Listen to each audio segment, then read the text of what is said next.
yanzu na sha gaya maka wancan karan na ce India sun ce babu wani kayan abinci da zai fita daga ƙasar su, sun yi reaching din 1.5 billion. Cingan ba a so ka fita da shi.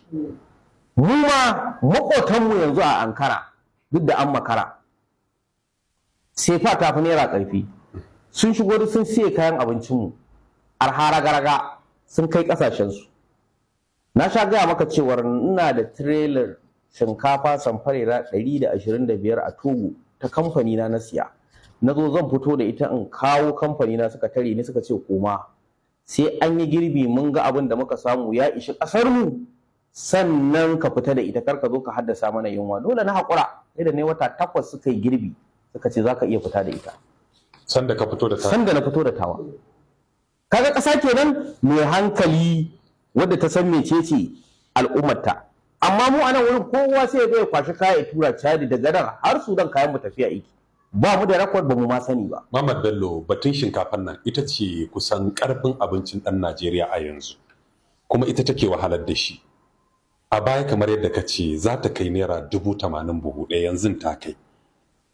Kana ganin cewar akwai hanyar da za a yi ta dawo baya farashin ta ya sauka ko a'a? Akwai, ai abin da na nuna maka inflation ne ya haɗu wanda ba reality bane, kukin ɗinsa aka yi.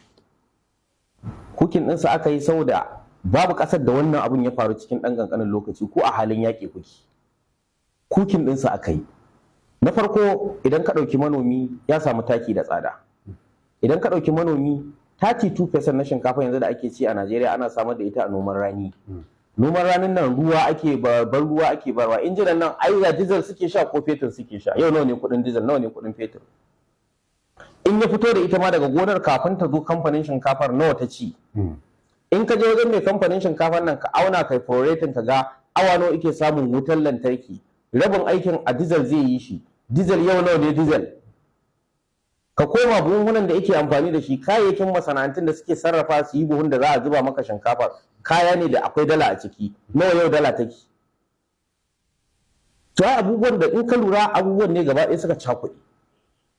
To idan za a koma gaba ɗaya, ai ba wani abu bane mutane suke tsoro. Har yanzu kayan abinci ɗauki kuɗin ka, inda you don't care about the price, ko yaushe ne zaka siya. Yanzu ga 'yan Nijar nan ko me ka faɗa suna siya suna fita su baka wurin ka. Saboda me su sun shigo da kuɗi ya fi naka ƙarfi, ko nawa ka faɗa ƙara musu sau 3 a rana ɗaya za su siya su ɗauka su tafi da shi. To mutane sun tsorata ne, ba su da confidence akan naira. Idan na siyar in na koma ba zan iya siyarwa ba, ba zan iya siyowa ba. Idan na koma ba zan iya siyowa ba. KPMG ta bani analysis aiki har na je Abuja suto na je ne musu analysis. Duk sitan da ka sani idan yana da kayan biliyan 1 yanzu ba shi da kaya worth of 700 million. A yanzu haka? A yanzu haka. Ina haɗa datar yanzu gobe ko jibi ba Monday zan tura musu. Kenan wannan da wannan jarin ajiyar sun karye. Ya karye. Saboda idan ka je ka ga kanta nan biskit ne ya cika kanta, in ka koma bayan kwana 3 zaka ga biskit din ya kasa siyo wanda yake a da. Ba kuma nan ne su sani ba, ko wannan ilimi ne in ba a gaya musu ba su ba su sani ba. Idan ka je wajen mai atamfa kana ganin ya siyo leshi ya cika shago, idan ya sayar ba zai iya dawo da guda 10 ba a shagonsa. Shi fa ɗan kasuwa ba fa jari bane. Wannan kuɗi da kake gani is just a means of exchange, ya bashi comfort. Ba fa shine value din kuɗinsa ba. Stock ɗin shine jarinsa. Amma wannan kuɗi ana yin mu'amala ne kawai ya bani comfort cewa in na koma zan siyo in dawo da kayana. That is all. To ya ka bashi kuɗi ya saida ya je ya kasa siyarwa, siyo ya dawo da kayansa. Ina magana. Fara daga nan Jifatu ka shiga ka gani yanzu. Duk sututtukan da kanta din ba komai sai biskit sai soson wanka. Shiga sahar ka gani. Tun daga Kano na fara, nayi a Kano, nayi Kaduna, na je na kare a Abuja. Ranar Talata zan tura musu aikin su. To ina nuna maka yadda fa mutane ne, babu tashin hankali fa mai kuɗi ya koma talaka. Because mutanen da suke karkashin sa, ita kanta gwamnatin a wajensa take cin haraji. Duk an rugurugu, me zai yi kuma?